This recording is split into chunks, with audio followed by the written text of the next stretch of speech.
Assalamualaikum warahmatullahi wabarakatuh. Selamat datang sahabat-sahabat yang dirahmati Allah.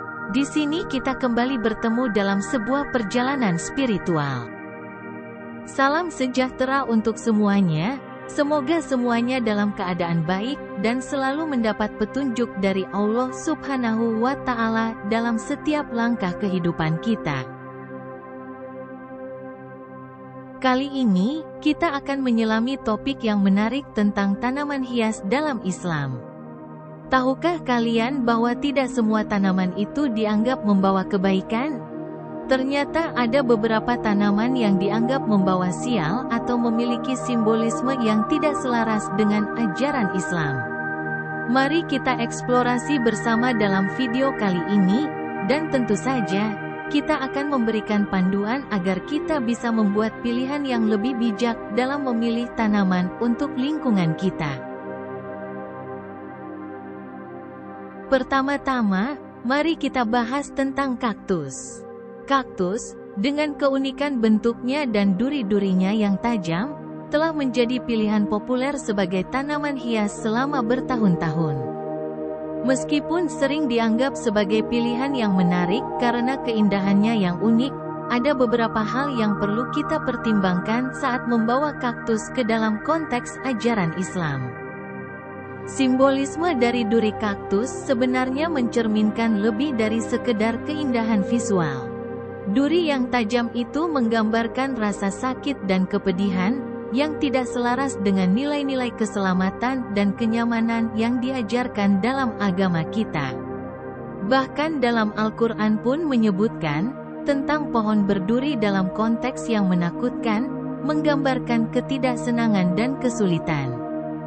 Jadi, sementara kaktus bisa memberikan sentuhan dekoratif yang menarik, kita perlu mempertimbangkan dengan bijak risiko fisik dan simbolis yang terkait dengannya dalam konteks kehidupan sehari-hari.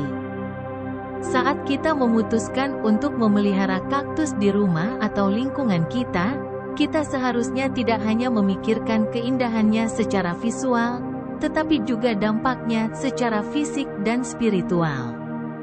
Sebagai umat Muslim, penting bagi kita untuk menciptakan lingkungan yang aman, nyaman, dan penuh kedamaian.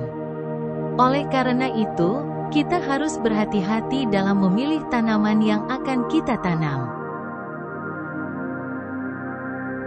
Kemudian, mari kita bahas tentang tanaman yang sering dihubungkan dengan pembawa sial, yaitu tanaman bunga tahi ayam. Tanaman ini seringkali dihindari oleh sebagian orang karena baunya yang tidak sedap dan sifatnya yang dianggap tidak menyenangkan. Dalam konteks ajaran Islam, kebersihan dan keharuman dianggap penting, dan tanaman seperti ini jelas bertentangan dengan nilai-nilai tersebut. Baunya yang tidak sedap bukan hanya mengganggu dari sudut pandang fisiologis, tetapi juga melanggar prinsip-prinsip kebersihan yang diajarkan dalam Islam. Rasulullah sendiri menekankan pentingnya menjaga kebersihan dan aroma yang menyenangkan. Baik dalam kehidupan sehari-hari maupun dalam ibadah, aroma yang menyenangkan dianggap sebagai bagian dari penghormatan kepada Allah. Kedua, mari kita bahas tentang pohon palem. Pohon palem memang sering dianggap sebagai pilihan yang menarik untuk menghiasi pekarangan atau ruang dalam rumah kita. Bentuknya yang eksotis dan daunnya yang rimbun seringkali menjadi daya tarik tersendiri bagi banyak orang. Namun, dalam memilih tanaman ini, kita perlu mempertimbangkan tidak hanya aspek keindahannya, tetapi juga aspek keselamatan dan kenyamanan.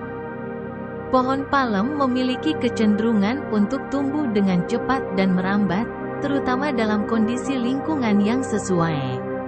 Hal ini dapat menjadi masalah, terutama jika tidak dipelihara dengan bijaksana. Tanaman yang tumbuh dengan tidak terkendali bisa menghalangi jalan, merusak pagar, atau bahkan mengganggu tetangga. Rasulullah telah mengajarkan kepada kita untuk menghormati dan memuliakan tetangga, sehingga kita sebagai umat Islam perlu memilih tanaman dengan bijak, agar tidak menimbulkan ketidaknyamanan orang lain. Sebagai anggota masyarakat, kita bertanggung jawab untuk menciptakan lingkungan yang aman, nyaman, dan penuh rasa hormat terhadap sesama.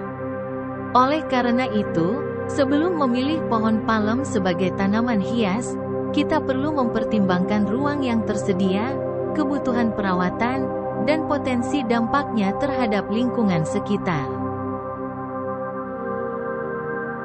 Lanjut ke topik berikutnya, mari kita bahas tentang ganja.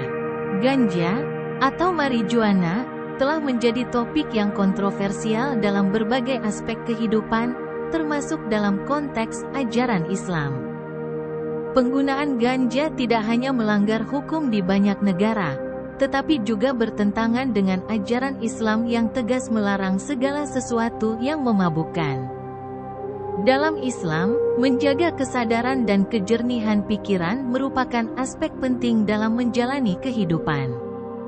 Al-Quran secara jelas menyatakan bahwa orang-orang yang beriman tidak boleh sholat dalam keadaan mabuk, sehingga mereka dapat memahami apa yang mereka ucapkan. Hal ini menunjukkan bahwa penggunaan segala jenis zat yang memabukkan, termasuk ganja, tidak sejalan dengan nilai-nilai agama Islam yang menekankan pentingnya menjaga kejernihan pikiran dan kesadaran. Selain melanggar ajaran agama, penggunaan ganja juga membawa risiko kesehatan yang serius.